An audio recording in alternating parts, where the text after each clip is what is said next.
আসসালামু আলাইকুম এভরিওয়ান, আশা করছি প্রত্যেকেই ভালো আছেন। কিছুদিন ধরে আমরা দেখে আসতেছি পাকিস্তান এবং ইন্ডিয়ার মধ্যে বেশ ভালো রকম একটা ঝামেলা বেঁধে আসতেছে এবং ফাইনালি গতকাল রাত ৩টার সময় পাকিস্তানের বেশ কয়েকটা জায়গায় ইন্ডিয়ার মিসাইল হামলা হয়েছে এবং এই বিষয়টা ইকোনমির পাশাপাশি ক্রিপ্টো মার্কেটেও ভালো একটা প্রভাব ফেলতে পারে। অ্যান্ড পাশাপাশি চায়না কিন্তু কনফার্ম করেছে যে তারা হচ্ছে যে ইউএসএর সাথে ট্রেড করতে রাজি হয়ে গেছে। এটা কিন্তু একটা পজিটিভ দিক। সো ওভারঅল পজিটিভ নেগেটিভ কী চলতেছে মার্কেটে আজকে এই বিষয় নিয়ে কভার করব এবং বর্তমান মার্কেটের সিচুয়েশন কি, মার্কেটের পরবর্তী মুভমেন্ট কি হতে পারে, সকল কিছু আজকে ভিডিওতে ডিসকাস করার ট্রাই করব। সো সম্পূর্ণ ভিডিও জুড়ে আমি রয়েছি সিয়াম, আপনারা দেখছেন alpha crypto Bangla. First of all যে বিষয়টা, গতকাল রাত ৩টার সময় কিন্তু পাকিস্তানের বেশ কয়েকটা জায়গায় ইন্ডিয়ার মিসাইল হামলা হয়েছে। এই বিষয়টা কিন্তু ভালোই তোলপাড় সৃষ্টি করেছে এবং এই দিকটা কিন্তু ইকোনমির জন্য একটা নেগেটিভ দিক এবং ইকোনমি খারাপ হলে মার্কেট অবভিয়াসলি ডাউনে যাবে, এই বিষয়টা আমরা প্রত্যেকেই জানি। অ্যান্ড এরই পাশাপাশি পজিটিভ নিউজ হচ্ছে চায়না কিন্তু অফিসিয়ালি কনফার্ম করেছে যে তারা ইউএস এর সাথে ডিল করতে রাজি। অ্যান্ড এরই কিন্তু একটা ইম্প্যাক্ট সকালে কিন্তু মার্কেটে এসেছে। এখান থেকে আমরা যদি একটু ক্যালকুলেশন করি, অলমোস্ট কিন্তু 3 থেকে 4% মতো পাম্প করেছে বিটিসি। ওভারঅল মার্কেটের বর্তমান সিচুয়েশন হচ্ছে সব দিক দিয়ে পজিটিভ নিউজ আসতেছে, যদিও একটা দুইটা নেগেটিভ নিউজ তেমন একটা ইম্প্যাক্ট মার্কেটে ফেলবে না। সো আমরা সরাসরি চলে যাচ্ছি টেকনিক্যাল অ্যানালাইসিসে এবং পরবর্তীতে আমরা কিছু ফান্ডামেন্টাল নিউজ দেখে নিব। সো টেকনিক্যালি আমরা কিছুদিন আগে পাবলিক কমিউনিটিতে শেয়ার করেছিলাম যে এখানে একটা বিটিসি সিএমই গ্যাপ ছিল, যেটা জোন হচ্ছে অলমোস্ট $80,000 থেকে $77,000 পর্যন্ত। সো এই সিএমই গ্যাপটা কিন্তু মার্কেট ফিল আপ করেছে এবং ফিল আপ করার কিন্তু খুবই স্মুথলি এখান থেকে একটা পাম্প নিয়েছে। বাট মার্কেটের নিয়ম অনুযায়ী স্মুথলি পাম্প করাটা কিন্তু আমাদের জন্য বেটার অপশন না। পাম্প করার পাশাপাশি আমাদের কিন্তু ছোটোখাটো একটা রিট্রেসমেন্টের প্রয়োজন। ওই রিট্রেসমেন্টটা কিন্তু আমরা এই পর্যন্ত দেখতে পারতেছি না। আমরা যদি বর্তমানে ডেইলি টাইম ফ্রেমে চলে যাই, পজিটিভ মুভমেন্ট দেখতে পারতেছি। এখানে কিন্তু মার্কেট ডাবল বটম ক্রিয়েট করেছে এবং ডাবল বটম ক্রিয়েট করার পর এই সাপোর্ট জোন থেকে কিন্তু মার্কেট স্মুথলি একটা পাম্প করেছে। বাট ওই পরিমাণ রিট্রেসমেন্ট আমরা কিন্তু এই পর্যন্ত দেখতে পারি না। অ্যান্ড বর্তমান হচ্ছে মার্কেট ভালো একটা রেজিস্ট্যান্স জোনের মধ্যে রয়েছে। অ্যান্ড এইখানে যদি আমরা একটু স্মলার টাইম ফ্রেমে চলে যাই, শর্টার টাইম ফ্রেম আমরা যদি 4 আওয়ার্সে চলে যাই, তাহলে আমরা সিনারিওটা আরেকটু ক্লিয়ারভাবে দেখতে পারবো। এই যে দেখেন, এখানে কিন্তু আমাদের শর্টার টাইম ফ্রেমে একটা ট্রেন্ড লাইন ফলো করে আসতেছে। অ্যান্ড বর্তমান মার্কেট রয়েছে $96,400। অ্যান্ড এইখানে কিন্তু আমরা যে ট্রেন্ড লাইনটা ছিল, এই ট্রেন্ড লাইনটা কিন্তু ব্রেকডাউন করতে দেখেছিলাম, বাট এখানে কিন্তু সাস্টেন করতে পারিনি। মার্কেট কিন্তু এগেইন এখান থেকে পাম্প করেছে বিকজ অফ গত রাতেই কিন্তু চীনা অ্যানাউন্স করেছে যে তারা ইউএস এর সাথে ট্রেড করতে রাজি। সো নিউজের ইম্প্যাক্ট মার্কেটে পড়েছে, দ্যাটস ওয়াই এখানে ভালো একটা পাম্প করেছে।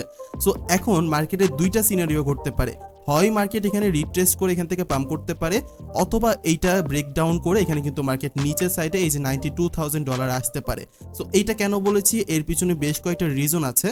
সো রিজন হচ্ছে আজকে 7 তারিখ, মানে বাংলাদেশি ডেট অনুযায়ী 8 তারিখ হয়ে যাবে। আজ রাত 12টার সময় হচ্ছে এফওএমসি মিটিং রয়েছে এবং এফওএমসি মিটিং আপনারা প্রত্যেকেই জানেন রেড কার্ড, এটা কিন্তু ক্রিপ্টো মার্কেট এবং স্টক মার্কেটের জন্য বেশ ভালো একটা মুভমেন্ট নিয়ে আসে এবং এটা কিন্তু খুবই মানে রিস্কি একটা ডে বলা যায়। তো এই সময় আপনারা অবশ্যই ট্রেড করা থেকে বিরত থাকবেন। সো মেইনলি যে বিষয়টা হচ্ছে রেড কার্ডের যে বিষয়টা, প্রিভিয়াসলি কিন্তু ইন্টারেস্ট রেট ছিল 4.5% এবং এইবারও কিন্তু ফোরকাস্ট করা হচ্ছে যে 4.5%ই আসবে, মানে রেট কাট করা হবে না। সো এটা কিন্তু মার্কেটের দিক দিয়ে একদিক দিয়েও পজিটিভ দিক। বাট বাই এনি চান্স যদি 4.50% না এসে যদি 4.25% চলে আসে, এটা কিন্তু মার্কেটের জন্য খুবই পজিটিভ একটা দিক এবং এরপরে কিন্তু আমরা বিটকয়েনকে বর্তমান যে পজিশন আছে এখান থেকে পাম্প করতে দেখতে পারি।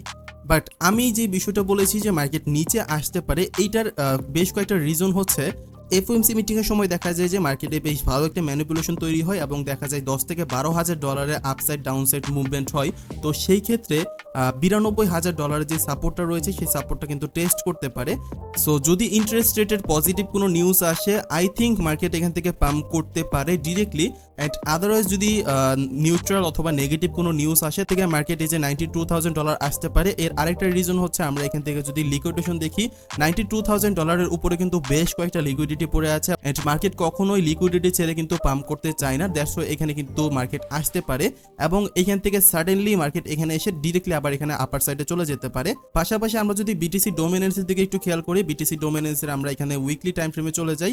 সো বিটিসি ডোমিনেন্সের উইকলি চার্টে আছে এবং এখানে আমরা দেখতে পারতেছি বিটিসি ডোমিনেন্স কিন্তু একটা চ্যানেলকে লং টার্ম ধরে এখানে কিন্তু ফলো করে আসতেছে, আপার side down side long term ধরে ফলো করে আসতেছে এবং ফাইনালি কিন্তু এটা ব্রেকআউট করে ফেলছে, যেটা কিন্তু আমাদের জন্য একটা নেগেটিভ নেগেটিভ দিক, মানে অল্টকয়েনের জন্য একটা নেগেটিভ দিক। এবং আমরা যদি একটু শর্টার টাইম ফ্রেমে চলে যাই তাহলে এখানে আমরা দেখতে পারতেছি এখানে যে রেজিস্ট্যান্স জোনটা ছিল এই রেজিস্ট্যান্স জোনটাকেও কিন্তু ব্রেকআউট করে ফেলছে। বাট এক্স্যাক্টলি এটাকে কিন্তু ব্রেকআউট ধরা যাবে না, বিকজ আমরা রেজিস্ট্যান্সের আপার সাইড এবং ডাউন সাইডকে আমরা একটা জোন হিসেবে ধরে থাকি।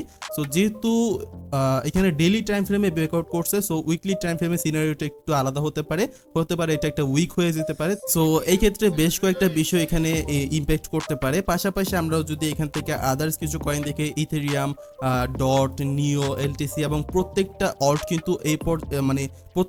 কিন্তু এই মুহূর্তে ডাউনে রয়েছে, ঠিক আছে। এবং প্রিভিয়াস অ্যানালাইসিস, এখানে যেই অ্যানালাইসিসগুলো দেওয়া হয়েছিল এক্স্যাক্টলি সেই জোন থেকে কিন্তু মার্কেট পাম্প করেছে। আমরা এখানে ইজিএলডি দেখতে পারতেছি বর্তমানে সাপোর্টে রয়েছে, আইসিপি দেখতে পারতেছি সাপোর্টে রয়েছে এবং প্রিভিয়াসলি কিন্তু এই অ্যানালাইসিসগুলো দেওয়া হয়েছিল, প্রিভিয়াস ভিডিওটা আপনারা দেখলেই বুঝতে পারবেন। নিয়ার রয়েছে একদমই সাপোর্ট জোনে, এসকেএল রয়েছে সাপোর্ট জোনে, পাশাপাশি এখানে আমরা ইওএস দেখতেছি সাপোর্ট জোনে রয়েছে এবং সাপোর্ট জোন থেকে কিন্তু অলমোস্ট এই পর্যন্ত আমরা দেখতে পারতেছি এখানে অলমোস্ট 50% প্লাস পাম্প করে ফেলছে, যেটা কিন্তু অনেক ভালো একটা বিষয়। সো রাইট নাও মার্কেটের সিনারি অনুযায়ী মার্কেটকে একটা রিট্রেসমেন্টের প্রয়োজন, আদারওয়াইজ কিন্তু আমরা ভালো একটা হচ্ছে যে মুভমেন্ট এখান থেকে দেখতে পারি না। অ্যান্ড এইটার এখানে যদি ভালো কোনো নিউজ চলে আসে তাহলে কিন্তু মার্কেট ডিরেক্টলি এখান থেকে পাম্প করবে। অ্যান্ড পাম্প করার পর কিন্তু এখান থেকে আমরা হেলদি একটা রিট্রেসমেন্ট দেখতে পারি, এটা কিন্তু আপনাদের মাথায় অবশ্যই রাখতে হবে। অ্যান্ড আপনাদের জন্য একটা অ্যানাউন্সমেন্ট দিয়ে রাখি, কিছুদিনের মধ্যে আমাদের টেলিগ্রাম চ্যানেলে লাইভ সেমিনার শুরু হয়ে যাবে, যেখানে আপনাদের শেখানো হবে কিভাবে ক্রিপ্টো ট্রেডিং করতে হয়, ক্রিপ্টো ট্রেডিং কি, ব্লকচেইন টেকনোলজি কিভাবে কাজ করে, ওয়েব 3 তে আপনারা কিভাবে কাজ পাবেন, ওয়েব 3 মূলত কি, এই সমস্ত বিষয় কিন্তু লাইভ সেমিনারে কভার করা হবে। এবং এই সেমিনারে আপনারা সম্পূর্ণ ফ্রিতে পার্টিসিপেট করতে পারবেন এবং এর জন্য জাস্ট আপনাকে আমাদের টেলিগ্রাম চ্যানেলে যুক্ত থাকতে হবে এবং এই টেলিগ্রাম চ্যানেলে কিন্তু আমাদের লাইভ সেমিনারটা নেওয়া হবে। সো অবশ্যই যারা এখন পর্যন্ত টেলিগ্রামে জয়েন হননি, ডেসক্রিপশনে লিংক দেওয়া আছে, অবশ্যই টেলিগ্রামে জয়েন হয়ে যাবেন। এবং মার্কেটে যে কোনো নিউজ কিন্তু সবার আগে এই পাবলিক চ্যানেলে শেয়ার করা হয়, তো অবশ্যই জয়েন হওয়াটা আপনাদের জন্য খুবই হেল্পফুল হবে। আজকে ভিডিওটি এই পর্যন্তই, দেখা হবে আপনাদের সাথে পরবর্তী কোনো ইম্পর্টেন্ট নিউজ নিয়ে। সে পর্যন্ত সবাই ভালো থাকবেন, সুস্থ থাকবেন, আল্লাহ হাফেজ।